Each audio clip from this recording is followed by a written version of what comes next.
Hello, Belong Collective. Welcome to this digital gathering. So glad that you're with us. The Belong Collective is an inclusive, Jesus-shaped community practicing the way of love for the good of all. I'm Pastor Justin. Great to meet you if we've never met, digitally in this case. We are doing gatherings again, so we are meeting in person here and there. This week happens to be a digital gathering Sunday, but next week is what we're calling Sunday Fun Days. And over the summer, we're going to have a few Sunday Fun Days. And so the Sunday Fun Day next week is laser tag, and you can sign up for that. All the details, we're going to be in Annville at the Laser Factory from 10 a.m. to 1 p.m. We're going to have laser tag and pizza. And all you got to do is go to our website, thebelongcollective.org, click the calendar, and then click on the event, and then sign up for however many tickets you need. And you can come do laser tag, and you don't have to pay anything. It's free. So come, let's have some fun together. Let's play together. Even if you don't want to play laser tag, you can come and just enjoy some pizza and some hangout time to chat, catch up with people. There's an arcade there. If you have little kids that aren't really like laser tag ready yet, there's also like a ball pit and a slide and things like that. It's going to be a great time. Hopefully you can make it. Sign up again online. We need to know how many people are coming exactly, because that calculates exactly, what we need for pizza and what we need to pay for all the stuff. So please sign up, show up. It's going to be a great time. And then also the following Sunday after that, we will have an online digital gathering again. And then after that, July 11th will be our next gathering together, in-person gathering. And we're still working on finalizing the exact location of that. So sit tight, hang tight. We will have a location for that. Really looking forward to gathering in person for that. I know our last gathering went so well at Hershey Lodge. Super big thanks to Hershey Lodge, and big thanks to all of you who made it out. Just really felt so good after that gathering. Just the amount of people that showed up, but then also just the energy. So many of you just came in with smiles on your face, lots of hugs, lots of just joy. It was a lot of joy, and I was super happy to see that. If you want to support the Belong Collective, you can go to our website and find a way to support us there. If you want to learn more about us, you can go to our website, find our values, what we're about, all that kind of stuff. You can follow us on social media at our Instagram and our Facebook. We also have a private Facebook group where we share kind of updates or prayer requests, things like that. So if you want to get in on that, just email me, justin@thebelongcollective.org. I can invite you into that, or you can maybe even search it and find a way to invite yourself. I know there's different ways to get invited into that, but email me. I'll make sure you get in there. There's also a newsletter you can get in on, which is on our website. All kinds of ways to get connected. We want to make sure you stay connected. And if you have any questions or any ways that you want to get connected, email me. We want to get you connected. We want to make sure that we're meeting all of you. One of the cool things to see is how many of you have been connecting digitally to our community and then came in person last week, and we met you for the first time in person. And I just feel like our community, the Belong Collective, kind of our biggest strength is our in-person presence. And for some of you, you've never experienced that, but you've been with our community, and so I'm really excited to see how you continue to grow in our community beyond just digital gatherings, but actually getting to meet people in our community and getting to just see the love that we have for one another. So I hope you have a blessed Sunday. This is the last Sunday of our Jonah Series, and I really think it's going to go well. Thank you so much for being with us.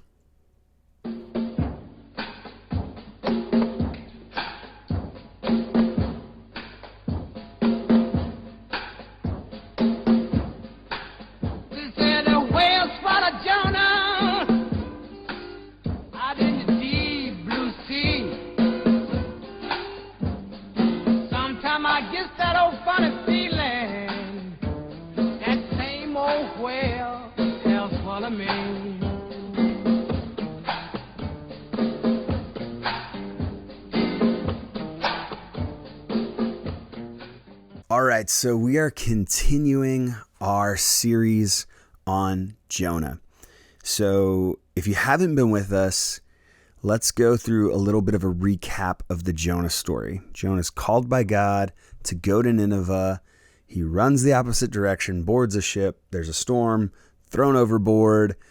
Chapter 1 ends with Jonah being rescued, very important key, rescued by a fish, whale, whatever you prefer there. And it's actually pretty resolved, I guess, ending of a chapter. It kind of, ends with some resolution that the fish saved Jonah. Then chapter 2, we see Jonah in the belly of the fish and is kind of recommitting to God's plan, is even speaking out loud that it's God who chooses salvation. There's this sense of repurposing. Definitely perspective is gained inside the belly of the fish/whale, right? And chapter 2 ends with Jonah being spit out by the fish. Again, a little bit of resolution. Jonah 3 opens up and Jonah goes to Nineveh. It says, he says 40 days from now, Nineveh will be destroyed, and Nineveh actually repents. And the king decrees the repentance. There's this sackcloth and ash and mourning and fasting. The animals are even included in it. There's an acknowledgement of violence. We're very violent people, and we need to repent of our violent ways. There's just a lot going on here. And chapter 3 ends with God not judging Nineveh. So God has said, my judgment is coming upon you because of your violence, your wickedness. And then God relents. He even says God changed his mind. The passage reads this way in Jonah 3:10. When God saw what they had done and how they had put a stop to their evil ways, he changed his mind and did not carry out the destruction he had threatened. And so now we find ourselves in chapter 4.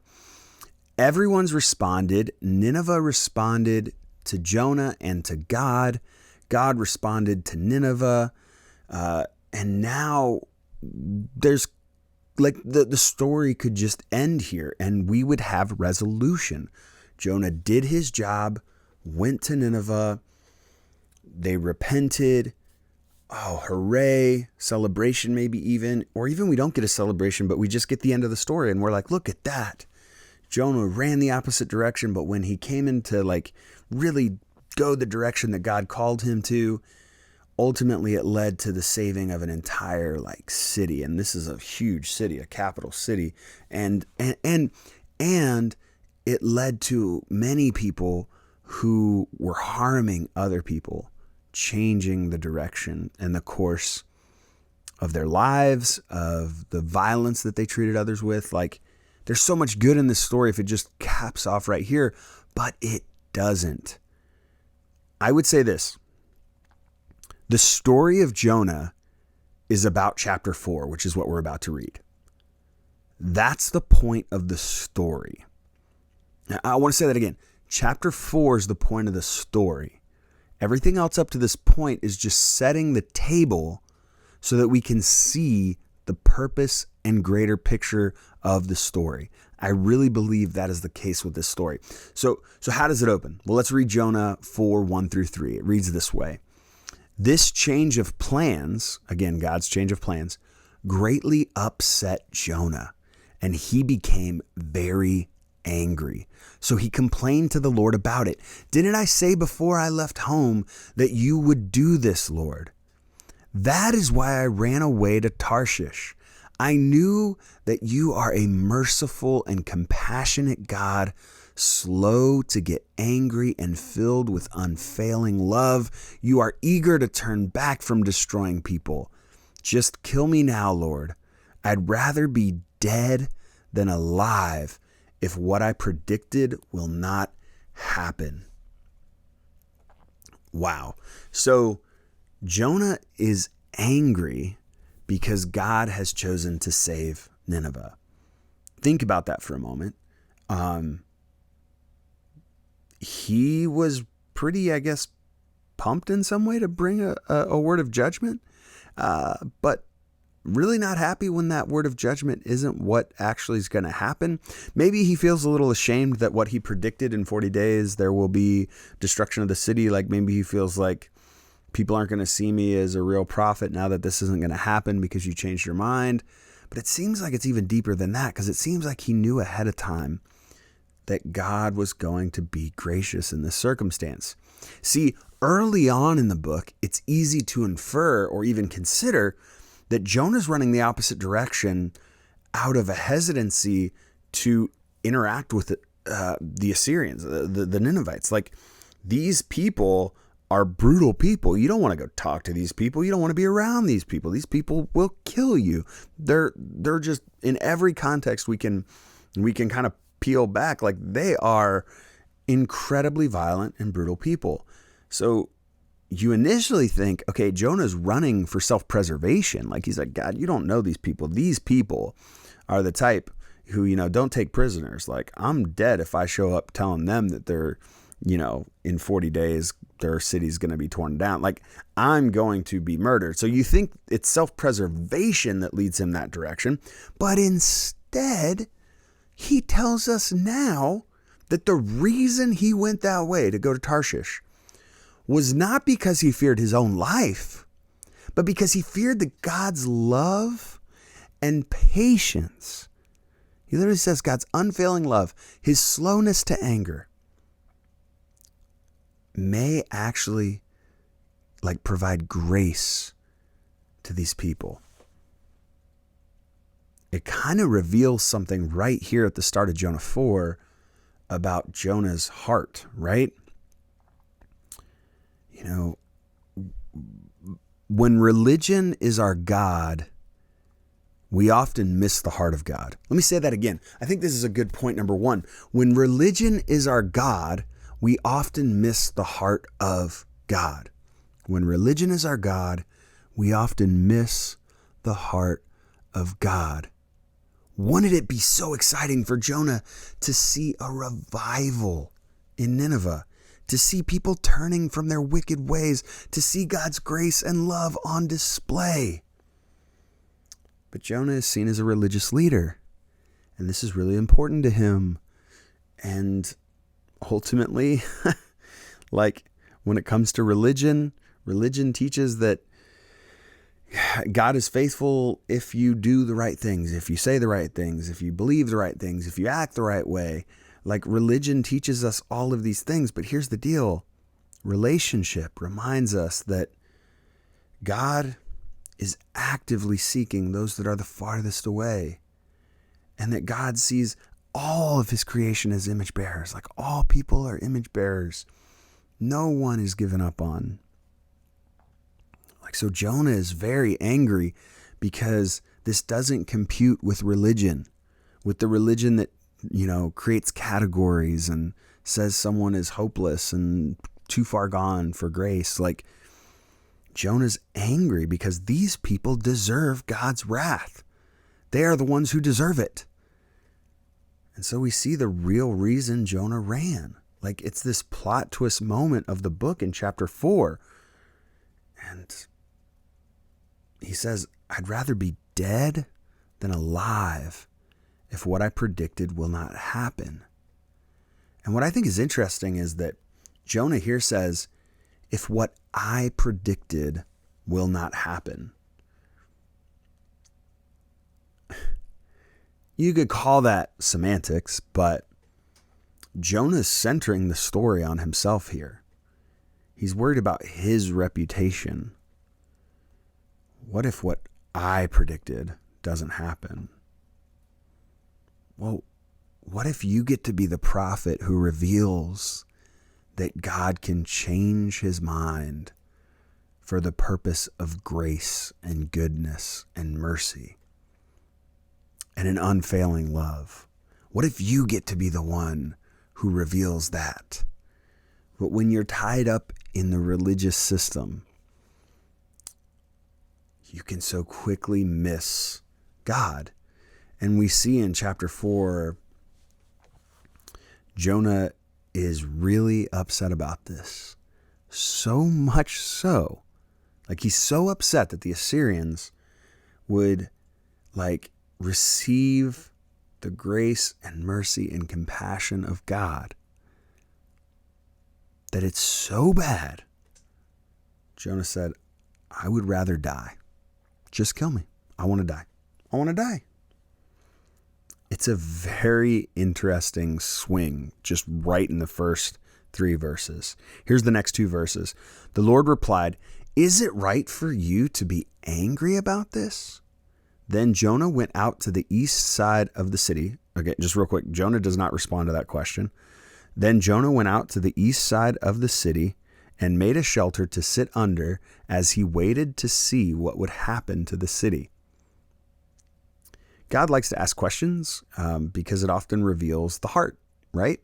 No answer from Jonah that gives us like plenty of information. Like Jonah, he's not interested in the saving of Nineveh. He desires judgment. Desiring judgment over mercy is not godly. Let me just say that again. Desiring judgment over mercy is not godly. God here is providing mercy over judgment. This is such a beautiful thing. And Jonah doesn't respond with any answer. And he doesn't have any insight into this question of, is it right for you to be angry about this? Do you have a right to be angry about this? Like, I'm the creator of all things. Like, I know you're pumped about this judgment. And Jonah's probably remembering, Genesis 19, where maybe he's, celebrating the story of Sodom and Gomorrah, where the Lord rained fire down. And maybe this is like in his mind, he's like just waiting for this moment. And so instead of believing that God's going to save this city in kind of these 2 parallel ways of seeing God's involvement in the world, where you have a wicked city, so God just rains down fire on it. And that's what we, that's the story we have in Genesis 19. And now God is saying, no, I changed my mind. Like, these people repented. I'm giving another chance. And who are you to be angry about that? Instead of responding, Jonah goes up on a hill, gets out of the city, gets away, gets to safety himself, and is just going to wait and watch and be like, surely God's not going to actually have grace on them. This is going to be like the Sodom and Gomorrah story. This is going to be the end of these people. And if we read the Bible as this thing that progressively reveals the real God, which we believe Jesus is the exact representation of God. Like when Jesus enters the story, it's this plot twist moment. Like we see God fully in Jesus. And we know Jesus would never burn down a city. We even see in like Luke 9:52 through 55, like there's this moment where Jesus rebukes the disciples because they want to send fire down on a Samaritan village. And like Jesus, we know, like he even says, like, I want you to show mercy, not to offer sacrifice. Like there's just all these images of Jesus loving others, like in a way that does not seek to judge them. And so you have here Jonah, who's really caught up in this understanding of God, that God can't be this gracious. God can't be this good. God can't be this compassionate. Yet he knows it because he ran the other way, but he's still waiting to like see if judgment is going to come. Jonah has not caught the vision of God's expansive compassion and grace and mercy. So the next 3 verses go this way. And the Lord God arranged for a leafy plant to grow there. And soon it spread its broad leaves over Jonah's head, shading him from the sun. This eased his discomfort, and Jonah was very grateful for the plant. But God also arranged for a worm. The next morning at dawn, the worm ate through the stem of the plant so that it withered away. And as the sun grew hot, God arranged for a scorching east wind to blow on Jonah. The sun beat down on his head until he grew faint and wished to die. Death is certainly better than living like this, he exclaimed. Then God said to Jonah, is it right for you to be angry because the plant died? Yes, Jonah retorted, even angry enough to die. Then the Lord said, you feel sorry about the plant, though you did nothing to put it there. It came quickly and died quickly. You know, the heart of the matter is a matter of the heart. God provides this illustration for Jonah, this moment and reminder that he's not in control of these things. This isn't his arena. Like the lie of religion is that we can please God enough to determine the outcomes. That God is somehow beholden to Jonah's way of seeing the world, and that Jonah, ultimately gets to determine who receives God's grace. How the expansiveness of God's grace is ultimately determined by the box that Jonah has put him in. The heart of the matter is a matter of the heart. Jonah's heart is not ready for this type of God. Like, Jonah's heart is only ready for a God that is for his people. Certainly not for these wicked people that he knows all the terrible stories about. And God's reminding Jonah that, like, hey, I'm going to provide grace. And that's my prerogative. And look, sometimes I'm going to shade you. But if I send a worm along, like, who are you to tell me that was wrong or right? You don't love these people like I love these people. You don't have the investment that I have in them as creation. They're image bearers of mine. Like, there's just all this beauty and depth to this image that he gives Jonah. But also there's all this sadness in the story because Jonah, again, what an amazing opportunity to witness this revival of a whole, like, capital city turning from their wickedness, like repenting of it. What happens in Jonah 4:11 says, but Nineveh has more than 120,000 people living in spiritual darkness, not to mention all the animals. Shouldn't I feel sorry for such a great city? This is God's response to Jonah. He says Nineveh has more than 120,000 people, 120,000 image bearers of me live in Nineveh. Do you not care about these people? You're going and perching up on a hill to wait for fire to come down and kill these people. You've determined everyone in this city, like, should get the death sentence, and you're upset that that's not going to happen. And God even acknowledges they're living in spiritual darkness. Then he says, not to mention there's all these animals there. I have creation. If you've ever asked the question, like, does God care about animals? Well, clearly he does. There's all kinds of animals there. Like, shouldn't I feel sorry for such a great city? There is so much importance in this question.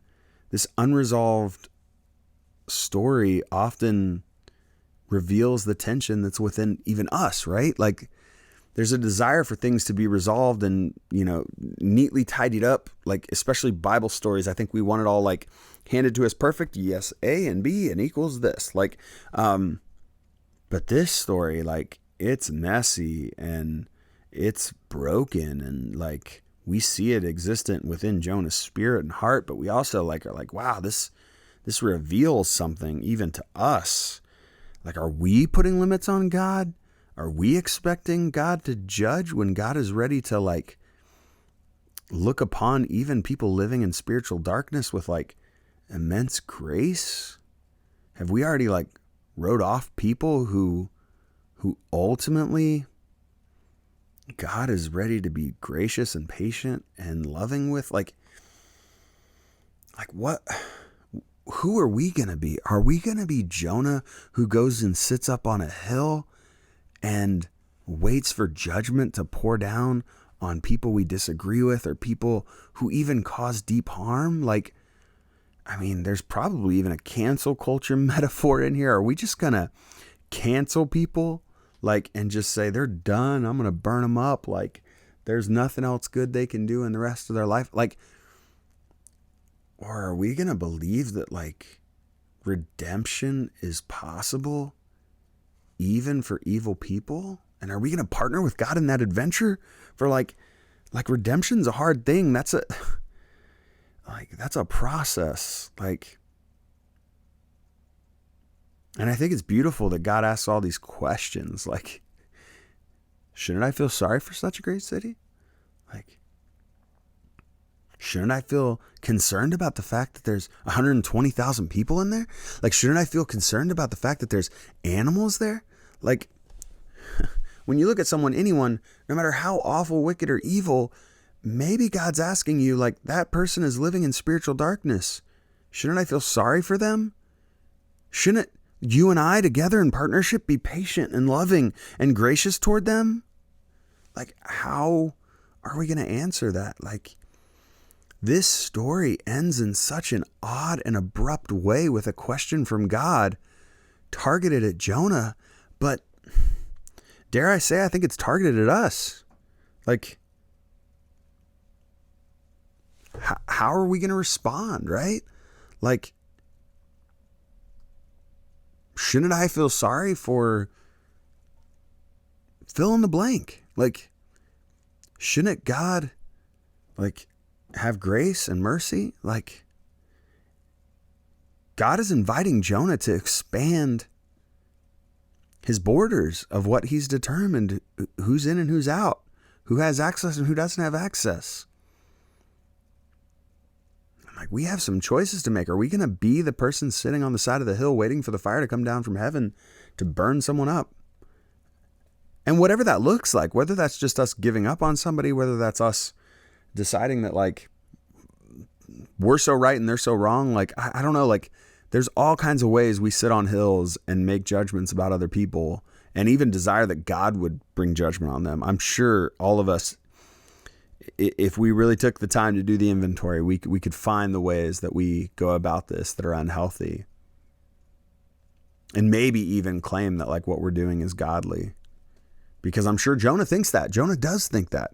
He thinks, like, this is how God is supposed to respond, but God is doing something new. And I would say that newness is continued through Jesus, that expansive grace that we see on display in Jesus. It only expands even bigger. So there's this story I kind of want to share to close out our Jonah series. It's a story from Madison, Wisconsin, actually, near where I used to live. There was a pastor by the name of Roy Radcliffe who pastored at Madison Church of Christ in Madison, Wisconsin. And one day he was contacted by Kurt Booth and urged to go visit with a prisoner. Booth had contacted many pastors before this individual, this particular pastor, Pastor Radcliffe, but none of them were willing to meet with the prisoner. And Pastor Radcliffe, very reluctantly, was persuaded to meet with him. After setting the meeting up, Roy said he circled the parking lot several times. He says, I didn't want to go in because I was angry. What if this person actually accepts God? What if this person, this prisoner I'm about to meet with, actually gets grace? After this inner struggle, this pastor finally went in and he met with the prisoner. And the prisoner was repentant. And the prisoner wanted to be baptized. So Pastor Roy worked with the prison and set up a time for the prisoner to be baptized. A member of Pastor Roy's church came to him and angrily said, if that person is going to heaven, then I don't want to be there. Think about that for a minute. If that person's going to heaven, I don't want to be there. Pastor Roy had a lot of pressure on him. Eventually, the prisoner died, and Pastor Roy did the memorial service. One theologian at the time said, now that he's dead, they're celebrating and they're absolutely sure he will burn in hell because that's what happens to people like him. They burn in hell. Keep in mind, this person dedicated the overwhelming majority of their life to studying the scriptures, getting multiple degrees, this theologian that said this.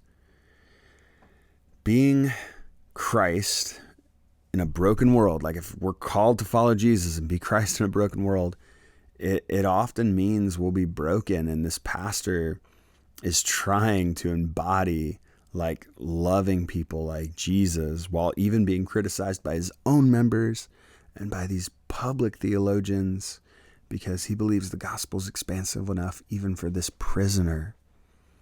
The Wisconsin prisoner that Pastor Roy was meeting with was Jeffrey Dahmer. I'm not going to go into the many evil things Dahmer did, but he's considered one of the most evil people in American history. And here's what Pastor Roy said in response to people's criticism of him and Dahmer. Here's a quote. "How can a Christian hold that viewpoint? I don't understand it. Does it come from a misunderstanding of the forgiveness of sin? Is forgiveness limited to those who are not very bad after all? Is there no joy in knowing that a sinner has turned to God?" It is almost as if Pastor Roy could speak those words to Jonah, right? And they would apply. Like, it's almost like that's what God's asking Jonah, you might say, right? That hey, are you misunderstanding how this whole forgiveness thing works? Like, how can you follow God and have this viewpoint? It's almost as if you believe forgiveness is just for things that aren't that bad, like are only for like the not so bad things. Like, is there no joy in seeing a sinner turn to God? And this is what this series is all about, this last chapter, where there's this radical grace of God on display in the story. So as I read this once more, don't think of them as for Jonah, but for you and for me and for us, for the church. How can a Christian hold that viewpoint? Think about that. How can a Christian hold that viewpoint? I don't understand it. Does it come from misunderstanding of the forgiveness of sin? Is forgiveness limited to those who are not very bad after all? Is there no joy in knowing that a sinner has turned to God? Forgiveness is the center of our faith. The idea that we need forgiveness and that we're called to extend forgiveness to others. For Jonah, this was hard. We don't know how the Jonah story ends. This is kind of where it all stops. God asked this question and that's where it ends.